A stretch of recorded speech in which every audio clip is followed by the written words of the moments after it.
In the world of sales, is it possible for you to tell the future or tell the past in a way that engages your client and makes them ask questions to you and at the same time causes problems for your competition? This is an important question. I'm Scott Silverman. I'm coming to you live from Sacramento, California on a perfect day to talk about sales and a perfect day to talk about you. And we are in this series talking about what is a bear trap, how do you build a bear trap? And so on today's video right now, I'm going to share with you how to roll out a bear trap in your sales presentation in a way that makes sense, that's not cumbersome, that's just really easy, and it's conversational, because these are like the keys. It can't be some complex idea. It's really got to be straightforward and to the point.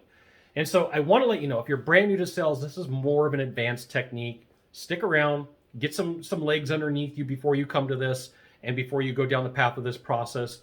Sell for 6 months or to a year. I promise you, it'll be here. It'll still work. Get your fundamentals down first. So if you're like, hey, Scott, I'm brand new to sales. I'm walking through the door. Should I do this? Probably not. Okay. It's one of those things where you have to get timing down. You have to get conversation down. And if you're brand new, it's probably not best. Could somebody do it? Maybe on a Wednesday, on a full moon when you stub your toe, but more of an advanced technique. So like if you were going to put a timeline to your sales process, you want to wait till at least halfway through. Like this isn't something where you're knocking down the door and you're like, boom, bear trap. No, if you're like, hey, Scott, where and when can I roll out a bear trap in sales? You're not doing it through the door. You are not, like, understand this is super key. Timeline, beginning, end, start in the middle or at least 3/4 of the way once you have built rapport. And you do need to build rapport because there has to be an element of trust. If there's no trust, this isn't going to work. Right? So like I've worked with salespeople and they use this as a last ditch effort and they come back to me and they're like, Scott, I tried that gosh darn bear trap thing and it didn't work. I'm like, okay, well, tell me about your client. Tell me about the interaction. Tell me what happened. Do you feel like they trusted you? No. Okay. Hands down, I don't care what you say and what strategy you use. Typically, if somebody doesn't trust you, unless it's a dire emergency, they're not going to always buy from you. Okay. So trust is key. Make sure that you're telling the truth. Don't make stuff up. You know what you do right. You know what your competition does wrong. You don't have to make anything up. You can use all of this against them, set that bear trap, and cause them to have to work harder. Okay. So sometimes what will happen is towards the end of a presentation, people will say, hey, Scott, I really like you. Can you tell me the reason why? And once again, you are going to target in questions about why. Why, how, and what. Okay. Why, how, and what? These are all three questions. When people come to you and they're asking you questions, this is the perfect time for you to insert a bear trap into the conversation to make it difficult for that person who's selling against you to close the deal. Okay, so you can induce this conversation through questions that you ask or statements that you make. And I have a couple of them for you. I bet you dislike it when a salesperson, I bet you dislike it when a representative, I bet you dislike it when something bad happens. Fill in the blank, something bad happens. And you know what it is. Like, you know what you sell. I don't always know what you sell, so you know what you sell. A common complaint I hear about is fill in the blank. Could be terms, could be delivery, could be install. It could be, about salespeople in general. Like, there's been times where I've set bear traps where I've said, like, they'll tell me, hey, I talked to this person. I was like, and I'll say something along the lines of, I bet I know how that went. And they're like, well, what do you mean? I believe that people should chase me more than I chase them. And I do that through using questions, okay? You may have heard or you may have seen blank happen. So especially if you know who you're selling against and you know the strategies, the tactics, and everything that they do. Like you could say, you may have heard or you may have seen blank happen. Like, how do you know that? Well, I've done this for a while. I've been in the industry and, at the end of the day, I can share with you the reason why it goes down.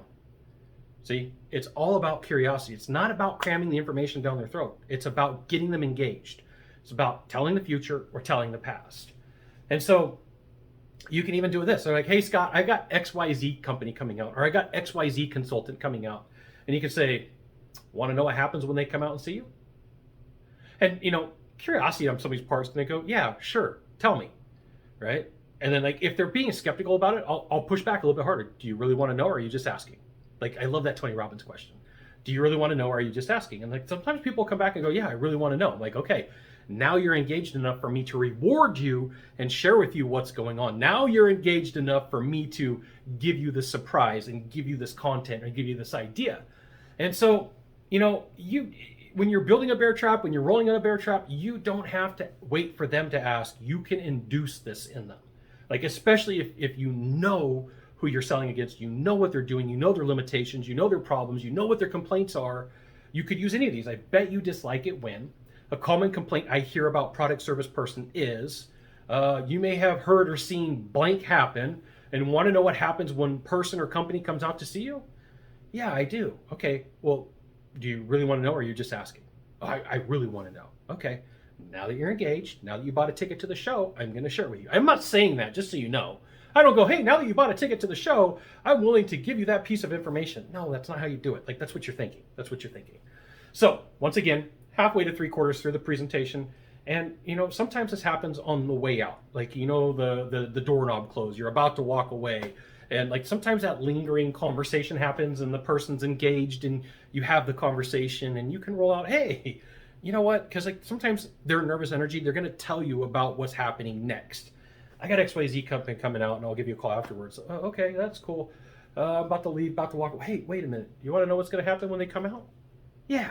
And I'm going to do frame control on crack. I'm going to set a bear trap and I'm going to explain the reason why that this is a problem. Now, what you need to know is face-to-face is easier than a text message or an email.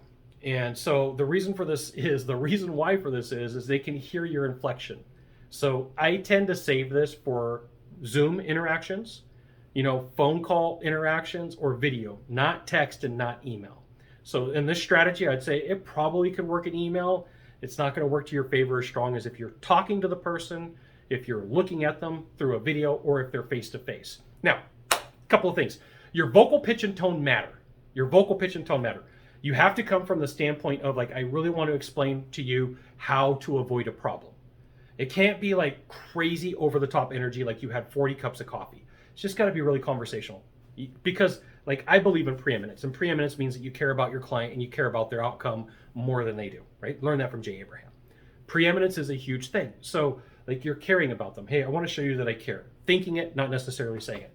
And I want to let you know what you're up against when XYZ company comes out. Or, I'm sorry that you went through what you went through. This is another line that you could use, word track. I'm sorry that you went through XYZ when they came out. Like, how do you know that they did that? Oh, I hear that complaint all the time.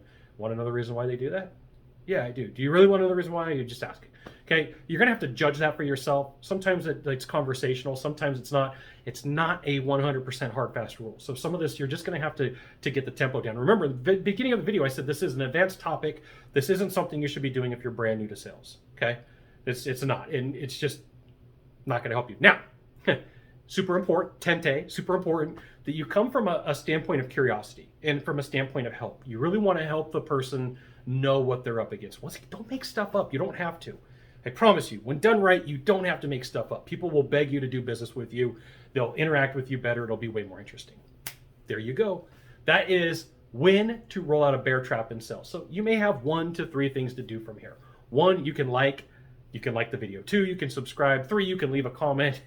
4, you can go to the next video in this series and learn about bear traps, how to use them, and what to do with them. Thank you for dropping by. We'll see you soon. Aloha.